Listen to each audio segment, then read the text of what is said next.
തൃക്കാക്കരയിലെ LDF സ്ഥാനാർത്ഥി advocate Pushpadas പ്രചാരണം ആരംഭിച്ചു കഴിഞ്ഞു. CPM എറണാകുളം ജില്ലാ സെക്രട്ടേറിയറ്റ് അംഗവും ജനാധിപത്യ മഹിളാ അസോസിയേഷൻ കേന്ദ്ര കമ്മിറ്റി അംഗവുമാണ് അഡ്വക്കേറ്റ് പുഷ്പദാസ്. പുഷ്പദാസിനൊപ്പം സിബി ജോസഫ് ചേരുകയാണ്.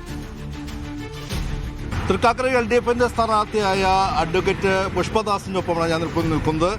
തൃക്കാക്കരയിൽ ഒരു സസ്പെൻസ് സ്ഥാനാർത്ഥിയാണ്. ഏറ്റവും ഒടുവിലാണ് പുഷ്പദാസിന്റെ പേര് ഒരു ഘട്ടത്തിലും ഉയർന്നു വന്നിരുന്നില്ല. പക്ഷേ ആ പാർട്ടി അംഗമാണ്.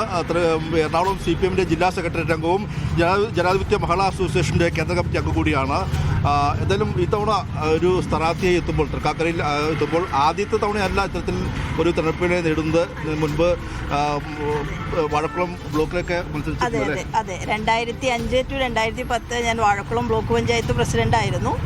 2010 to 2015 വാഴക്കുളം ഗ്രാമപഞ്ചായത്ത് മെമ്പറായിരുന്നു. പഠിക്കുന്ന കാലത്ത് ആലുവ സെന്റ് സേവേഴ്സ് കോളേജിലെ യൂണിവേഴ്സിറ്റി യൂണിയൻ കൗൺസിലറുമായിരുന്നു. തൃക്കാക്കര മണ്ഡലത്തിലേക്ക് മത്സരിക്കാൻ വരുമ്പോൾ എന്താണ് ചർച്ച ചെയ്യപ്പെടുന്നത്? എന്തൊക്കെ വിഷയങ്ങളാണ് ചർച്ച ചെയ്യപ്പെടുന്നത്? തൃക്കാക്കര മണ്ഡലത്തിൽ വികസന ആവശ്യങ്ങൾ കുറേയുണ്ട്. പ്രത്യേകിച്ചും മാലിന്യ പ്രശ്നം, കുടിവെള്ള പ്രശ്നം, ഗതാഗത പ്രശ്നം, അത്തരത്തിലുള്ള പ്രശ്നങ്ങൾ ജനങ്ങളുമായി സംവദിച്ച് ഈ മണ്ഡലത്തിൽ ഇത്തവണ LDF ജയിച്ച് കയറുമെന്ന് തന്നെയാണ് എൻ്റെ പ്രതീക്ഷ.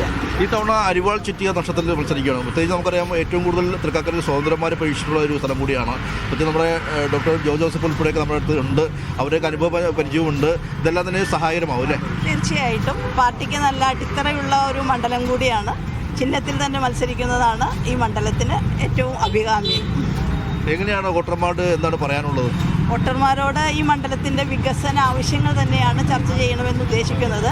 അതുകൂടാതെ കഴിഞ്ഞ 10 വർഷം കേരളത്തിലെ ഇടതുപക്ഷ ജനാധിപത്യ മുന്നണി ഗവൺമെൻറ് നടപ്പിലാക്കിയിട്ടുള്ള വികസന പദ്ധതികൾ അത് ജനങ്ങളുമായിട്ട് നന്നായി, ജനങ്ങൾ ആ പദ്ധതികളോടൊപ്പം വികസനത്തോടൊപ്പമാണ്. അതുകൊണ്ട് തന്നെ ഈ തെരഞ്ഞെടുപ്പ് LDFന് അനുകൂലമായിട്ടുള്ള ഒരു തരംഗം തന്നെയാണ് കേരളത്തിലുള്ളത്. തീർച്ചയായും അത് തന്നെയാണ്. ഇന്ന് ഈ അഡ്വക്കേറ്റ് പുഷ്പദാസിനെ CPMലെ ഇടതുപക്ഷം പരിചയപ്പെടുത്തുമ്പോൾ സ്വാഭാവികമായും നല്ലൊരു മത്സരം, രണ്ട് വനിതകൾ തമ്മിലുള്ള മത്സരമായിരിക്കും തൃക്കാക്കര വരാൻ പോകുന്നതെന്നാണ് നമുക്ക് ലഭിക്കുന്ന വിവരം. എന്തായാലും ഇപ്പോൾ തന്നെ LDF സ്ഥാനാർത്ഥി പ്രചരണം ആരംഭിച്ചു കഴിഞ്ഞു. ക്യാമറമാൻ സച്ചിൻ സജിക്കൊപ്പം സിബി ജോസഫ്, മീഡിയ 1 കൊച്ചി.